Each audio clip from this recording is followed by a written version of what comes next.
Every waking hour, a running commentary plays inside your head.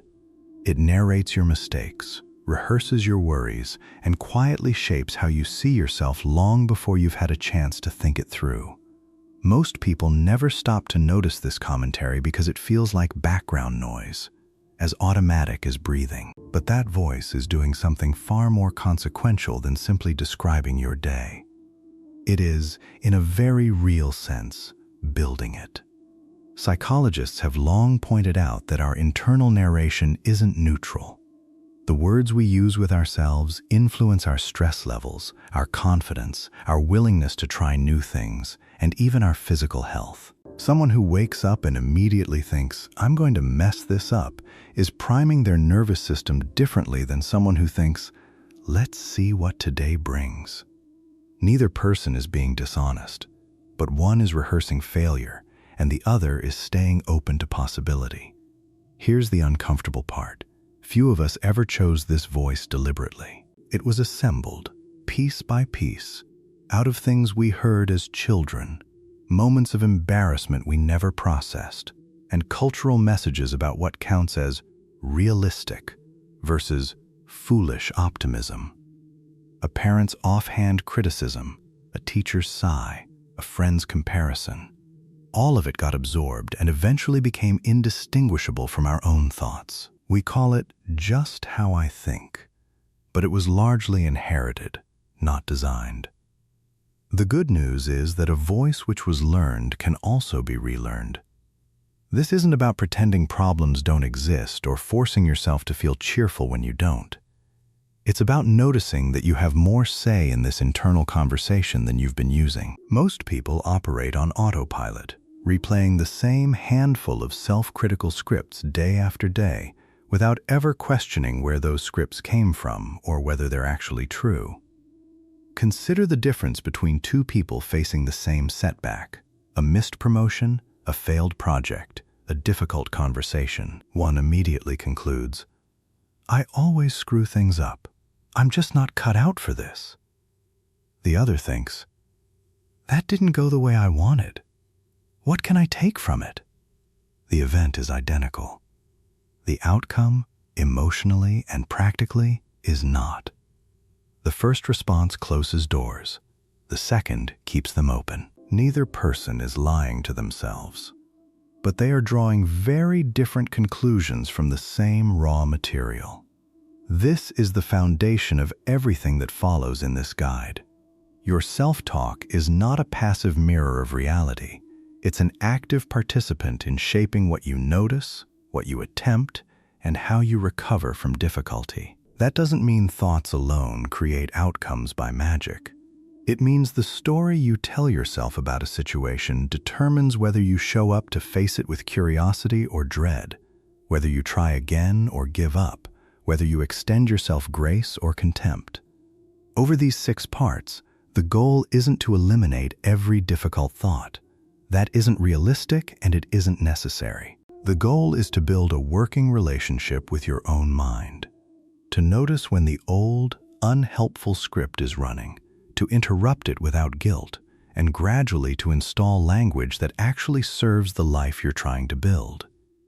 This is a practice, not a switch you flip once. It asks for patience, a bit of curiosity about your own patterns, and a willingness to keep returning to it even when you forget, slip, or doubt whether it's working. The rest of this guide walks through that process in stages. First, learning to notice your patterns without judgment, then learning to interrupt them, then learning to replace them with something more constructive, and finally learning to sustain the change long enough for it to become your new default. None of it requires special equipment or permission. It only requires attention, the same attention you've been spending on the old conversation, redirected toward something better. Before you can change how you talk to yourself, you have to actually catch yourself doing it. This sounds simple, but most people go entire days without registering a single one of their internal comments. The mental chatter runs in the background so consistently that it becomes invisible, the way a hum from an appliance disappears from awareness until someone points it out. The first real step, then, isn't correction, it's observation. For a few days, try simply noticing when a critical or limiting thought passes through your mind without immediately trying to fix or argue with it. This is harder than it sounds, because our instinct is either to believe the thought completely or to scold ourselves for having it. Both reactions skip the more useful step, just seeing it clearly. A helpful way to do this is to treat yourself briefly like a researcher studying an interesting subject rather than a judge handing down a verdict. When you notice a harsh thought, "I always mess this up. I'm terrible at this. Nobody wants to hear what I have to say." Pause and ask a few curious questions. Where does this thought usually show up?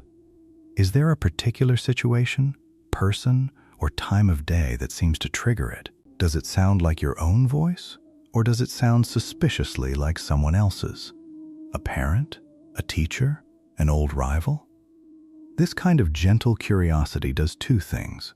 First, it creates a small gap between you and the thought. Instead of being fully fused with, "I always mess this up" as an objective fact, you start to relate to it as one thought among many, arising from a particular history, not necessarily a verdict on your worth. Second, it starts to reveal patterns. Most people find that their self-criticism isn't random. It clusters around a handful of recurring themes: competence, likability, worthiness, safety. Recognizing the theme makes it much easier to address later because you're no longer fighting a vague cloud of negativity. You're addressing a specific, nameable script. It helps to keep this observation light rather than heavy. The point isn't to catalog every flaw in your thinking or to feel worse about how self-critical you've apparently been all along. It's simply to build the muscle of noticing. Some people find it useful to jot down a phrase or two when they catch a strong negative thought, just to see, over a few days, what the recurring lines actually are. Others prefer to just mentally flag it. "There's that thought again," and move on. A common misconception is that awareness alone should immediately feel good or produce quick relief. Often it doesn't. In fact, becoming aware of how frequently you've been undermining yourself can feel a little unsettling at first. That's a normal part of the process, not evidence that something has gone wrong. You are simply seeing, for the first time in a while, something that was always there but never examined. By the end of this stage, the goal isn't to have solved anything yet. It's to have a working map, a rough sense of when your inner critic tends to show up, what it tends to say, and how it tends to feel in your body. Tight shoulders, a sinking stomach, a clenched jaw. That map becomes the foundation for the next stage, where you'll start actively interrupting these patterns rather than merely observing them. Awareness without judgment is the quiet, often underrated first move, the one that makes every later step possible. Once you've spent some time simply noticing your self-talk, the next stage is learning to interrupt it before it runs its full course. Left unchecked, a single critical thought tends to snowball. "I said something awkward" quickly becomes, "I always say the wrong thing," which becomes, "People probably think I'm annoying," which becomes a much larger story about your worth that has almost nothing to do with the original moment. Catching the thought early, before it spirals, makes an enormous difference. One simple technique is to give yourself a clear, almost mechanical signal the moment you notice a spiral starting. Something like silently saying "stop" or "not helpful" the instant an old pattern kicks in. This isn't about suppressing the thought forever or pretending it doesn't exist. It's more like hitting pause on a recording that's about to play the same tired track. The interruption itself doesn't need to be dramatic. A short pause, a breath, a brief mental "okay, noted" is often enough to break the automatic momentum. After the interruption, the next move is to choose a different thought. But it doesn't need to be a wildly positive one. In fact, forcing an extreme, unconvincing statement like, "I am a limitless genius" right after a moment of self-doubt usually backfires, because some part of you doesn't believe it, and the disbelief itself becomes another source of frustration. A more effective approach is to reach for something moderate and believable. If the automatic thought is, "I always ruin everything," a more workable replacement might be, "That didn't go how I wanted, but I've handled setbacks before." If the thought is, "I can't do this," try, "I'm still figuring out how to do this, and that's normal." If it's, "I'm not smart enough," a more grounded alternative is, "I'm building this skill, and I'm not finished yet." Notice that none of these replacements deny reality or promise instant success. They simply shift the framing from a fixed, permanent judgment to a more accurate, in-progress description. This distinction matters. Telling yourself you're hopeless at public speaking describes a supposed fixed trait. Telling yourself you're still learning to speak in front of groups describes a skill in development, which is almost always closer to the truth anyway, since very few abilities are actually fixed from birth. It's worth being honest about how this feels in practice. It rarely feels transformative the first, second, or even 10th time you do it. Interrupting a well-worn mental habit is a bit like redirecting a river that has carved its own channel over years. The first few attempts barely change the flow at all. What matters is repetition, not intensity. Each time you catch a spiral and consciously choose a steadier alternative, you're doing a small amount of work that compounds. You are not trying to eliminate every negative thought. That's neither possible nor a reasonable bar to set for yourself. You're trying to become someone who notices sooner and recovers faster. It also helps to expect resistance from your own mind. A pattern that has run on autopilot for years won't disappear just because you've decided this week to do something different. You may find yourself forgetting to interrupt, slipping back into an old script, or feeling briefly annoyed that this isn't working yet. That's not failure. It's simply what changing a long-standing habit actually looks like from the inside. The goal at this stage is not perfection. It's consistency, catching yourself a little more often than you did last week, and choosing, each time you can, a steadier thought over the automatic one. Once you've practiced noticing and interrupting your self-talk, the next step is to actively change its tone, not just its content.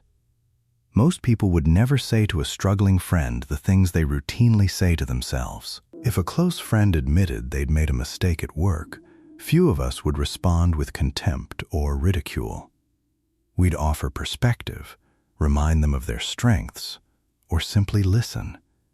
Yet when we make the same kind of mistake ourselves, many of us reach immediately for the harshest possible language, as if cruelty were somehow more honest or more motivating than kindness. It isn't. Research on self-compassion consistently finds that people who treat themselves with reasonable warmth after a setback tend to recover faster, take more constructive action, and are actually more likely to improve than people who respond with harsh self-judgment. Self-criticism can feel like it's keeping you accountable, but in practice, it often just adds a layer of shame on top of the original problem, which makes it harder, not easier, to think clearly about what to do next. Practicing this doesn't require becoming falsely cheerful or ignoring genuine mistakes. It means asking a different set of questions after something goes wrong. Instead of, "Why am I like this?" try, "What can I actually learn from this?" Instead of cataloging every flaw a situation reveals, ask what a reasonable, caring observer would say about it. Often, that observer would acknowledge the mistake plainly. Note that mistakes are a normal part of doing anything difficult, and ask what a sensible next step might look like, without the extra layer of self-attack. Reframing language is a particularly useful tool here. The same event can be described in ways that either shut down your options or keep them open. "This is unbearably hard" can become, "This is asking more of me than I expected, and I'm still working through it." "I have no idea what I'm doing" can become, "I'm learning this as I go," which is how most new things are learned. "I'm falling behind everyone else" can become, I'm moving at my own pace, and comparing timelines rarely tells the full story. None of these reframes deny difficulty. They simply avoid treating a temporary struggle as a permanent verdict. A particularly useful pattern is converting "I can't" statements into "I'm learning to" statements. "I can't speak confidently in front of people" becomes "I'm learning to speak more confidently in front of people." "I can't start my own business" becomes "I'm learning what it would take to start something of my own." This isn't a trick of semantics. It reflects something genuinely true in almost every case. Most abilities are developed, not fixed, and framing them as a work in progress keeps you oriented toward practice rather than toward a closed door. It also helps to notice and acknowledge small wins along the way, rather than saving all your internal commentary for major achievements or failures. If you caught an old pattern today and chose a steadier thought instead, that's worth registering, even briefly. Progress compounds quietly, and if your internal narration only ever comments on big wins and big failures, you'll miss most of the actual data showing that things are shifting. Treating yourself with basic decency isn't indulgence. It's simply removing an unnecessary obstacle from your own path. Once you've built some comfort with noticing, interrupting, and softening your self-talk, there's a further shift worth making.